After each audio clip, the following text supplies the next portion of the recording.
Hello everyone, कैसे हैं आप सब लोग। आज जो मैं ड्रामा एक्सप्लेन करने वाली हूँ उसकी स्टोरी बहुत ही अमेजिंग एंड इंटरेस्टिंग है। आई होप आपको पसंद आएगी। लाइफ में हर इंसान के बहुत सारे ड्रीम्स एंड डिज़ायर्स होती हैं। यकीनन आप लोगों की भी होंगी।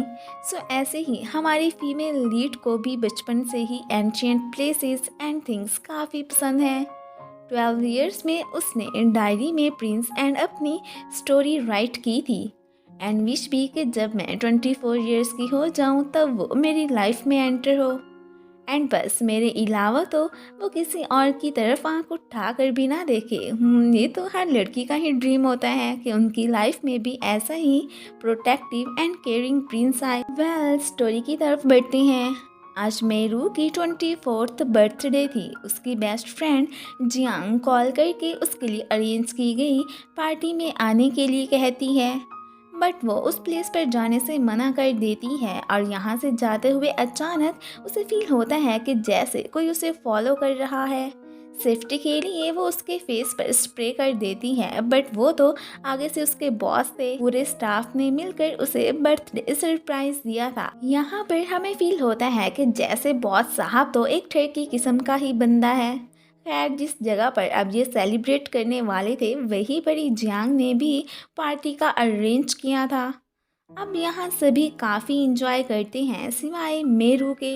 वो बाकी गर्ल्स की निस्बत काफ़ी डिफरेंट थी। उसे पार्टीज गैदरिंग्स वगैरह बिल्कुल भी पसंद नहीं है और ये बात जियांग तो बहुत अच्छे से जानती है। सो वो अब उसे लोनलीपन से बाहर निकलने का ही मशवरा देती है क्योंकि यही उसके लिए बेहतर था।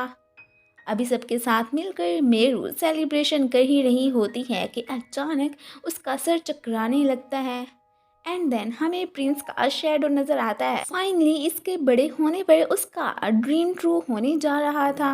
प्रिंस आते ही उसे किस कर लेता है एंड फिर अपने साथ चलने को कहता है। उसकी बातें एंड एक्शंस पे मेरू को यकीन ही नहीं आ रहा था। वो समझने लगती है कि शायद ये मैं कोई ड्रीम देख रही हूँ या फिर ड्रंक होने की वजह से ये सब मुझे नज़र आ रहा है। वो तो ज़बरदस्ती उसे उठाकर वहाँ से जाने की करता है और ये तो बस चिल्लाती रह जाती है कि अरे कोई तो मेरी हेल्प करो, ये मुझे पकड़ के ले जा रहा है। सारे पार्टी में इतने मगन थे कि कोई भी उसकी बात ही नहीं सुन पाता। इधर ही प्रिंस का चीफ गार्ड तो आते ही जियांग के हथों चढ़ गया था।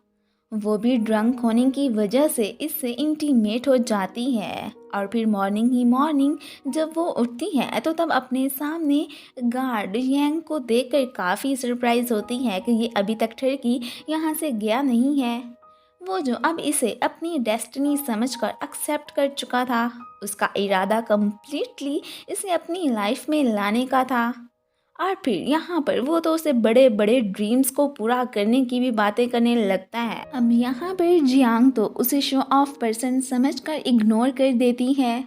उसे क्या पता कि मेरू की डायरी में मौजूद ये रिच गार्ड अब उसकी किस्मत में ही आने वाला है। दूसरी तरफ मेरू भी उठ चुकी थी। उसे प्रिंस से होने वाला इनकाउंटर जस्ट एक ड्रीम ही लग रहा था, बट बाहर से शोर की आवाज़ें सुनकर जब डोर ओपन करती है तो तब उसे यकीन आता है कि वाकई में वो ड्रीम नहीं था। प्रिंस ने तो उसकी नेबर को काफ़ी ज़्यादा डरा दिया होता है, तो इस सब के बदले में वो मेरू को कंपनसेट करने के लिए कहती है। वो प्रिंस को इनसे अपोलोजाइज करने के लिए कह देती है तो उनके यहाँ तो बॉडी का कोई पार्ट देकर ही सॉरी बोला जाता था। वो तो अब उसे ऐसी फिजूल हरकत करने से मना करके मुंह से फूटने के लिए कहती है, बट ना वो तो बोलने की बजाय वहाँ कट लगा देता है। अब तो उसे पक्का लगने लगा था कि ज़रूर ये कोई पागल इंसान ही है जो ऐसी हरकतें कर रहा है। खैर, जब वो इनके मांगने पर उसे इन्हें पैसे देने के लिए कहती है एंड साथ में खुद भी उसका मोबाइल वगैरह देखने लगती है कि अगर तुम्हारे पास कैश नहीं है तो मुझे मनी ट्रांसफ़र कर दो, बट यहाँ पर मारोंग उसे रोक कर खुद अपनी ड्रेस ही उतारने लगता है। इस बात से वो काफ़ी ज़्यादा एम्बैरस होती है एंड फिर उन्हें कहने लगती है कि प्लीज़ इसे माफ़ कर दे, मुझे लगता है इसके पास कुछ भी नहीं है। तभी मेरू को उसके बॉस की कॉल आती है तो आवाज़ सुनकर प्रिंस तो उसके फ़ोन को हमेशा हमेशा के लिए चुप करा देता है। टीवी पे भी बमबारी के सीन्स चल रहे थे, तो ये अपनी प्रिंसेस मेरू को प्रोटेक्ट करने के चक्कर में वो भी खराब कर देता है। उसके सारे अपार्टमेंट का तो हाल ही बेहाल कर दिया गया था। नेबर्स भी इसे अपने बॉयफ्रेंड को कंट्रोल में रखने का मशवरा देकर ही वहाँ से चलती बनती हैं। प्रिंस तो अब मुंह में पानी भरकर मेरू को साइड पे बिठाता है और अब उसी पानी से उसके फीट ही वॉश करने वाला था। वो तो उसे ये सब करने से मना करती है एंड फिर से पूछती है कि अब तो बता दो तुम कौन हो। वो जब उसे अपना नाम बताता है तो तब वो काफ़ी ज़्यादा शॉक हो जाती है कि ये तो वही नाम है जो मैंने अपनी डायरी में प्रिंस का राइट किया था। अब तो वो पछता भी रही होती है कि मुझे भला वो सब राइट करने की क्या ज़रूरत थी। अब प्रिंस यहाँ आ चुका था तो वो रिमेंबर करने लगती है कि मैंने तब तो अपनी लव राइवल का भी तो लिखा था कि वो बहुत प्रीटी होने के साथ साथ प्रिंस के प्यार में पागल होगी, जबकि प्रिंस तो सिर्फ और सिर्फ सारी लाइफ मुझसे ही लव करेगा। उसे तो इसने ड्रैगन लेडी का नाम दिया था जिसके पास रेन को कंट्रोल करने की पावर्स भी होंगी। स्कूल में इसकी आंट टीचर ने ये डायरी पढ़ ली थी एंड फिर पनिशमेंट के तौर पर उसे तो ये सारी स्टोरी पूरी क्लास के सामने सुनानी पड़ गई थी। तब तो सारे क्लास फेलोज ने उसका काफ़ी मजाक भी उड़ाया था। फिलहाल उसके पास ये सब सोचने का टाइम नहीं था, वो तो इससे पीछा छुड़ाकर भागने की करती है। और बस यहाँ पर ड्रैगन लेडी की भी एंट्री हो चुकी थी। वो तो मेरू को देखकर गुस्सा करने लगती है। इससे पहले कि वो इसकी हड्डी पसली एक करती, प्रिंस आकर उसकी जान बचाता है।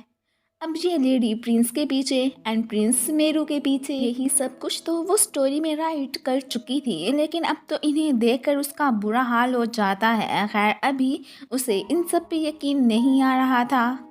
वो जल्दी से जियांग को कॉल करने लगती है बट वो तो आगे से उसकी कॉल पिक नहीं करती, तो अब ये उसे वॉइस नोट सेंड करके सारा कुछ बता देती है एंड साथ में उसे ये भी कहती है कि अगर ये तुम्हारी शरारत है तो प्लीज़ इस सब को बंद करो। उसे लग रहा था कि ज़रूर मेरा मजाक उड़ाने के लिए उसने इन एक्टर्स का अरेंज किया है। वो जियांग से मिलने फिर उसकी प्लेस पर भी जाती है जहाँ पर ऑलरेडी ही कुछ एक्टर्स मौजूद थे। जियांग तो वहाँ पर नहीं थी पर प्रिंस के आने पर काफ़ी गड़बड़ी हो जाती है।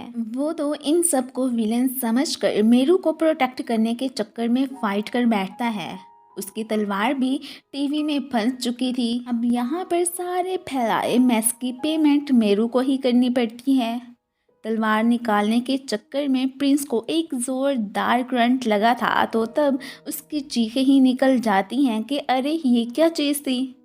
मेरू तो इसे वहाँ छोड़कर 9-2-11 हो जाती है, लेकिन क्या फ़ायदा। वो तो इसे ढूंढता हुआ रेस्टोरेंट भी आ गया था। अब वो तो अब हैरान हो रही होती है कि पता नहीं ये मेंटल पर्सन क्यों मेरे पीछे पड़ गया है। आखिर इसे किसने हायर किया है ये तो मेरी समझ में ही नहीं आ रहा। प्रिंस था तो यहाँ पर वो बहुत सारा खाना भी खा लेता है जिसका बिल अब उसे ही पे करना था। एक बार फिर से वो इससे पूछती है कि आखिर तुम मुझे बताते क्यों नहीं हो कि कहाँ से आए हो। वो तो इसके होम टाउन वुशान का नाम लेता है। अभी उसे लेकर वहाँ से जाने लगती है। प्रिंस के चक्कर में उसकी दीवानी ड्रैगन लेडी भी इधर ही आ चुकी थी। वो तो स्पेशल बस में सवार होकर मेरू को मूव रॉन्ग से दूर रहने के लिए कहती है। ये भी उसे यही कहती वहाँ से जाने लगती है कि बिल्कुल तुम अपने बॉस का खुद ही ख्याल रखो, मैं तो यहाँ से जा रही हूँ। टू स्ट्रेंजर्स को इस अजीब से गेटअप में देखकर पुलिस ने इन्हें घेर लिया होता है। मेरू तो खुश होती है कि चलो इनका तो काम तमाम हुआ, अब मुझे फॉलो नहीं करेंगे। मेरू को जियांग की कॉल आ चुकी थी। उसके पूछने पर वो तो उसे साफ कह देती है कि मैंने तो कोई एक्टर्स अरेंज नहीं किए, तुम किन की बातें कर रही हो। अब वो अपनी आंट टीचर से इस बारे में पूछने का सोचती है कि हो सकता है कि मेरी डायरी का किसी को अच्छे से पता हो और उसी ने ही ये काम सर अंजाम दिया हो। आंट तो बिल्कुल वैसे ही स्ट्रिक्ट टीचर थी जैसे पहले हुआ करती थी।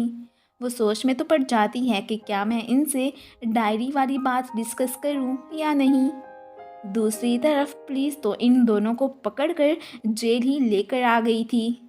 प्रिंस तो इन्हें कहने लगता है तुम लोगों को मेरा पता नहीं है, वरना तुम मेरे साथ ऐसा सलूक ना करते। पुलिस ऑफिसर तो उसे यही कहता है कि अब अपने ड्रामे बंद करो, अपने करैक्टर से बाहर आ भी जाओ। वो तो जेल को ही तोड़ने की कोशिश करने लगता है। मेरू आंट के घर आ गई थी एंड बातों ही बातों में उसे पता चल जाता है कि उसकी डायरी की ज़्यादा इंफॉर्मेशन उसके क्लासमेट डुआन को ही थी।